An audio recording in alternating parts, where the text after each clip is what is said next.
Good evening, YouTube. Paisano and Genevieve. Say hello, Genevieve. Hey, Queens. Hey, Queens. All right, we're going to talk about. I mistakenly, during the album draw, and in case you didn't notice, the album draws are now done as YouTube shorts. So on Monday night, please tune in to the short department on my channel, and you will see the album draw. And I mistakenly said the Jimi Hendrix Experience Machine Gun, but it is in fact the Jimi Hendrix and his band of Gypsys. The original Experience broke up. I think they played their last show in April of 1969, and by the summer, the original Experience of Jimi Hendrix, Noel Redding, and Mitch Mitchell were no more. And he kind of threw some guys together, kept Mitch Mitchell on drums, kind of threw a few guys together, some conga players, and old army buddy Billy Cox on bass, and they played Woodstock as Gypsy, Sun and Rainbows or something like that. And his appearance at Woodstock was legendary. Then after that, he got rid of the conga players and all those guys, and he hooked back up with, he kept Billy Cox, dropped Mitch Mitchell, and recruited Buddy Miles, who had done some work with Jimi Hendrix on his Electric Ladyland album. Now, Jimi Hendrix owed the record company an album, and he really didn't have a solid band anymore.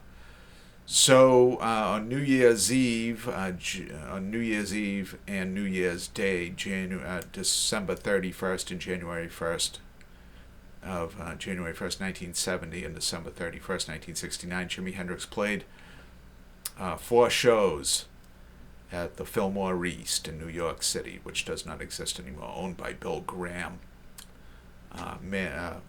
rock personality extraordinaire that he is. You know all about Bill Graham, right? Yes, Yeah, Queen. she never shuts up about Bill Graham. Bill Graham this, Bill Graham that. My goodness, I've heard so much about Bill Graham. But Bill Graham, he owned the Filmore East and the Filmore West. I believe he opened the Filmore West first, and then in San Francisco, and then Filmore East in New York after the fact. They housed many great rock concerts, and this was no different. This Machine Gun came out, it was released by the Hendrix Estate in 2016.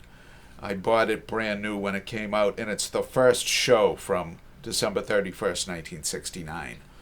The first really appearance of this new trio known as the Band of Gypsys, Jimi Hendrix, Billy Cox, and Buddy Miles.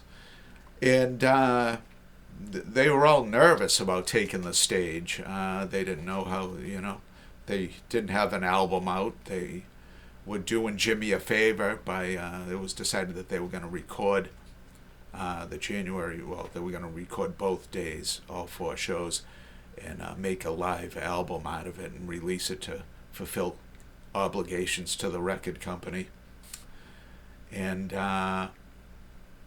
they decided to use everything from January 1st on the Band of Gypsys official release, and it was only 6 songs, I think, on there, but they got the best version of Machine Gun, which is my favorite song by this group, the Band of Gypsys.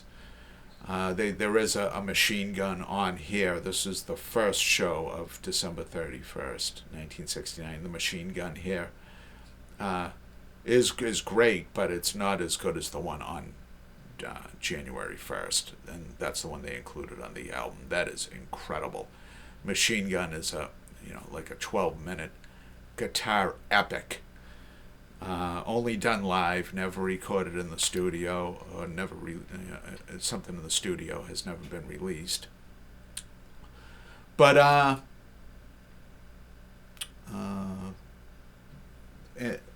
in a later release, this came out a couple years ago. This is called Songs for Groovy Children. I have it on CD. It's 5 CDs, and it's all 4 shows at the Filmore East on those 2 days, New Year's Eve and New Year's Day.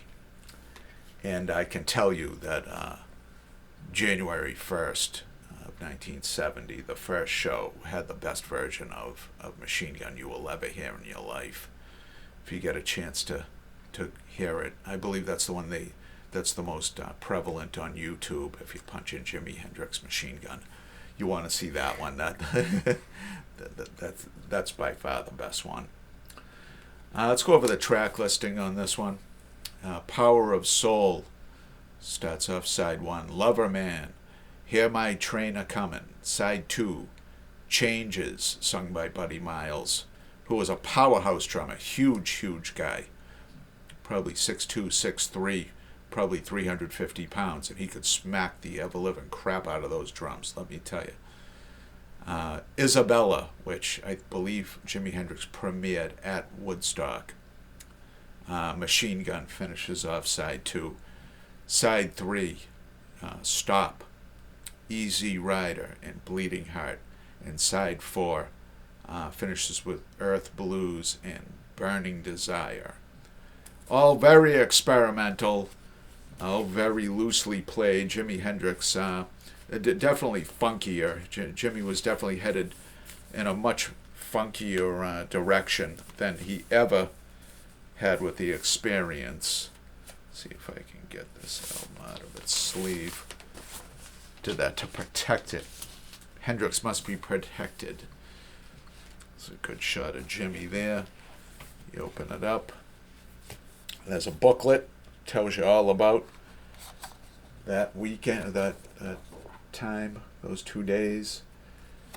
There's Jimmy there. Then I'm playing the guitar with his teeth. Look at that. He used to play the guitar with his teeth. It was incredible. An absolute genius. And, this is, it says this was produced by Jimi Hendrix. Now let me tell you about Jimi Hendrix. Hendrix's half-sister, his father remarried, and Jimi Hendrix, I believe, was 6 or 7 or 8 when Hendrix died. And she is the owner of Experience Hendrix, which is the estate of Jimi Hendrix. Let me tell you something. She is not a producer. She did not produce this album. It's produced by Jimi Hendrix, Eddie Kramer, and John McDermott for Experience Hendrix. Let me tell you something. Eddie Kramer produced this album. Jimi Hendrix is not a producer. She is, puts a, shamelessly puts out her half-brother's music whenever she feels like it. Every couple of years you hear there's a new Hendrix recordings coming out, and Jimi Hendrix is putting it out. She's behind the mastermind behind it. But I don't know how I feel about her. I suppose if Jimi Hendrix was my older brother, who knows what I'd do. So I really shouldn't judge. But I don't know. It seems she's kind of stingy with the music. She should just release everything she has. It's a double album. This was recorded on 180-gram vinyl, very heavy vinyl. And there's only a few songs per record to preserve sound. Yeah, these are definitely heavy albums. There's the record label. I would want to take them out of the sleeve. They've only been played once when I turned them into MP3s. So they are in outstanding condition. They played phenomenally, and they sound like, I don't know. I mean, they just sound so good. Jimi Hendrix, one thing I was listening, my ear picked up on when I was listening to this is Jimi Hendrix is an underrated user of the wah-wah pedal. I got a wah-wah pedal around here somewhere. But my two favorite users of the wah-wah pedal are Alex Lifeson from Rush. He could, fire came out of the amplifier when he decided to go nuts with a wah-wah soaked solo, and Jimi Hendrix could just use it in a phenomenal way, in his own way. Just could tell they both spent a lot of time using that effect, and Yeah, just very impressive. It's another shot of the trio on stage on New Year's Eve. This was kind of a project, really. It was they were only together for about 10 weeks, and they put together these songs. And by the time Jimmy played the Isle of Wight in August of 1970, the band of Gypsys was long gone. Mitch Mitchell was back on drums. Billy Cox was playing bass. And I don't know what happened to Buddy Miles. I don't know what he did. But, and then about 18 days after the Isle of Wight, Jimi Hendrix was dead. 27 years old, a member of the 27 Club. So many great artists died at 27. The list just gets longer and longer all the time. I want to thank you guys for tuning in. I know John Viev wants to. I just couldn't get it to shut up during this video. You're going to have to excuse me. Let's talk about subscriptions. John Viev's favorite subject. If you're new to the channel, welcome. We talk about rock and roll. We talk about rock and roll here. Well said, my dear. Well said. And if you've been watching for some time in freeloading, get off the channel. Why you even bother watching? Well, we don't want to go that far. We want you to subscribe. We want you to subscribe. You know? I don't want to tell you to get lost, but he does. Don't listen to her. Just subscribe. She's my co-host. I am the host, all right? I'm the boss. Just subscribe so he doesn't have to subscribe so we don't have to do this. We don't have to go through this every week.